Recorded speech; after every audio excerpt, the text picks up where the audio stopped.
এইଭଳି test ପୋଟଳ ରସା ଆପଣ କେବେ ବି ଆଗରୁ ଖାଇନଥିବେ, ଭୋଜିରେ ହଉ କି ହୋଟେଲରେ। ଚାଲନ୍ତୁ ଲିଟୁ ଦୀପା ଚ୍ୟାନେଲକୁ ଗୋଟେ ସବସ୍କ୍ରାଇବ କରି ତଳେ ଦିଆଯାଇଥିବା ବେଲ୍ ଆଇକନକୁ ଦବାଇ ଆମେ ଲାଗି ପଡ଼ିବା ପୋଟଳ ରସା ତିଆରି କରିବାରେ। ବହୁତ ସହଜରେ ହବ, ଶୀଘ୍ର। ଏମିତି କଲେ ଆପଣ ହୁଏତ ପିଆଜ ରସୁଣ କ'ଣ ଆଇଁଷ ବି ଖାଇବା ଛାଡ଼ିଦେବ, ଏତେ ଟେଷ୍ଟ। ଦେଖନ୍ତୁ, ଛୋଟ ଖଣ୍ଡେ ଅଦା, ଜିରା, ଅଳ୍ପ କାଜୁ, କିଛି ଗୋଟା ଗରମ ମସଲା ଆଉ ଗୋଟେ ଟମାଟର, ଅଳ୍ପ ଟିକେ ଦହି, ଏତିକିରେ ଆଜି ଆମେ ବନେଇବା। ଚାଲନ୍ତୁ ଦେଖନ୍ତୁ। ଏବେ ପୋଟଳକୁ ଏମିତି ଆମେ ଛେଲିଦବା। ସବୁ ପୋଟଳକୁ ଆପଣ ଏମିତି ଛେଲି ଦିଅନ୍ତୁ। ମୁଁ ମାତ୍ର 8-10ଟି ପୋଟଳରେ ବନେଇବି, ଆଉ ଆପଣ ଏମିତି ପ୍ରୋସେସରେ ଥରେ ଦେଖି ଶିଖି ଯାଆନ୍ତୁ। ଆପଣଙ୍କ ନା ସେ ଭୋଜି ତରକାରୀ ହଉ କି ହୋଟେଲରେ ବି ହଉ, ଏମିତି ଟେଷ୍ଟ ଆପଣ କେହି ଦେଇପାରିବେନି। ବିନା ପିଆଜ ରସୁଣରେ ବହୁତ ଶୀଘ୍ର ଆପଣଙ୍କ ଘରେ ବି ଆପଣ ବହୁତ ସୁନ୍ଦର ଟେଷ୍ଟ ବନେଇ ପାରିବେ। ଏତେ ଟେଷ୍ଟ ନିଜେ କରି ଚାଖିଲା ପରେ ମୋତେ କମେଣ୍ଟରେ କହିବେ କେତେ ସୁନ୍ଦର ଟେଷ୍ଟ। ଦେଖନ୍ତୁ, ଏମିତି ପୋଟଳକୁ ଟିକେ ରାମ୍ପିକି ଛଡ଼େଇ ସାରିଲା ପରେ ଆମେ ତାକୁ ଭଲ ଭାବେ ଦୁଇ ସାଇଡ଼ କାଟିଦେବା।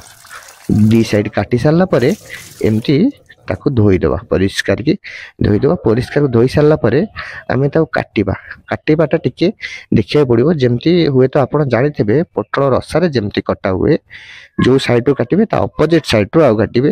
ଗୋଟେ ସାଇଡ଼ରୁ ଯେତିକି କାଟିଥିବେ ତା ଅପୋଜିଟ୍ ସାଇଡ଼ରୁ ପୁଣି ସେତିକି କାଟିକି ଆସିବେ। ମାନେ କ'ଣ ହେବ ନା, ତା ଛାଣିଦେଲା ପରେ ପୋଟଳଟାକୁ ତା ଭିତରେ ମସଲାଟା ପଶିଯିବ, ଆଉ ସବୁତିକ ମସଲାକୁ ପୋଟଳ ଚୋକ୍ କରି ନେଇଗଲେ ସେ ଥଲଥଲ ହେଇଯିବ। ତା ଭିତରଟା ଟେଷ୍ଟ ବହୁତ ଭଲ ହେଇଯିବ।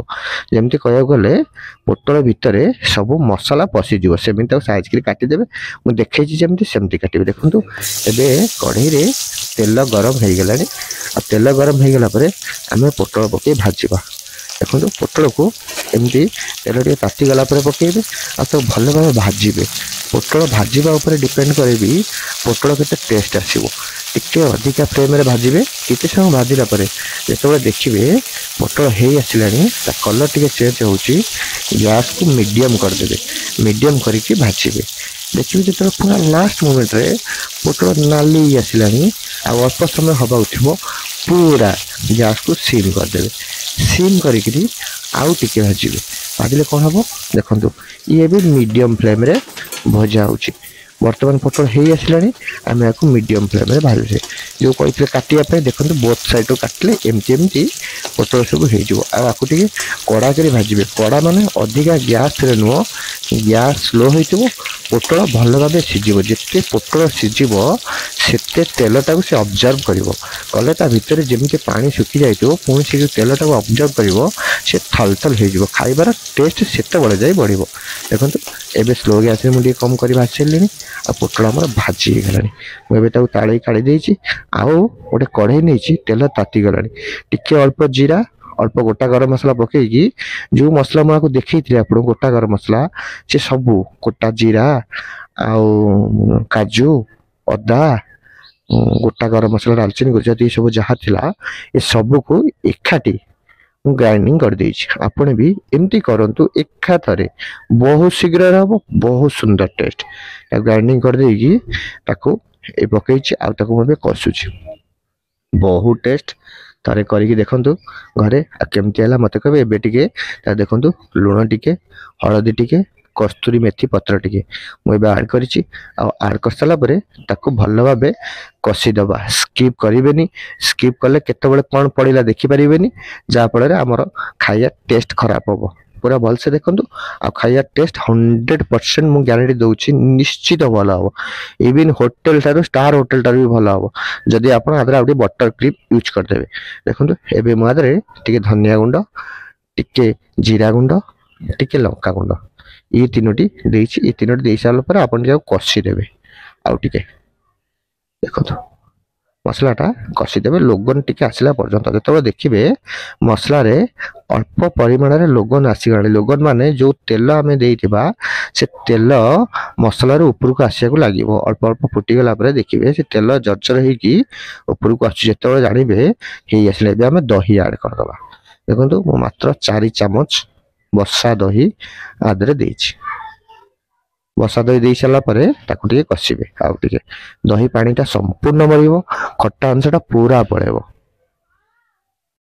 एमती थरे बनातु आपण आ केबे भी होटल किଣିକି आनी खाइबेने पोटल रसा कि आपण आइंस टू बहुत टेस्ट हो ये बहुत सुंदर टेस्ट थरे निजे घरे बने कि निश्चित करी खाइबे केमती लागला एबे देखंतु मादरे गरम पानी आगुरु पानी गरम हेकी थिला से पानी के मु दउछ देकी ताको भलो भाबे टिके फुटिया पई छाडुछ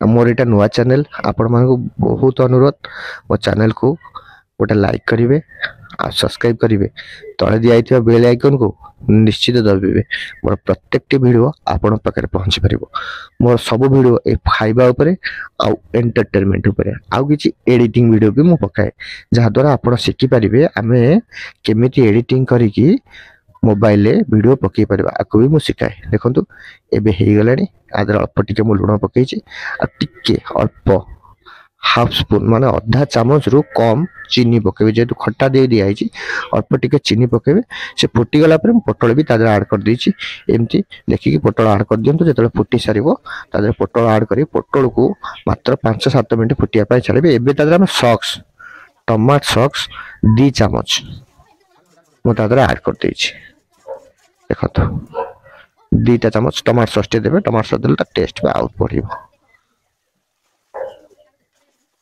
एबे पोटल रसा पाखापाखि आमर हे आसिलानी आ अल्प समय भितर आम ओल्लेबा आ ऊपर टिके धनिया पत्र गरम मसला देखंतु एबे लोगन आसीगलानी मुझे गरम मसला टिके छिंची दउची आउ एबे गोटे मिसई दबा गोळई दबा गरम मसला छिंची सारिकी एबे ऊपर टिके बटर टिके क्रीम आउ टिके धनिया पत्र देकी आपण टिके ठंडा करिया जे रखिबे ए सब सइला परे आपण को निजे टेस्ट करी देखंतु कितने सुंदर टेस्ट हेतिबो हुए तो इतने शीघ्र एमितिया पोटल आपण आगुरु केबे खाइ नथबे थैंक यू बाय बाय मो चैनल को निश्चित गोटा लाइक शेयर कर दियो।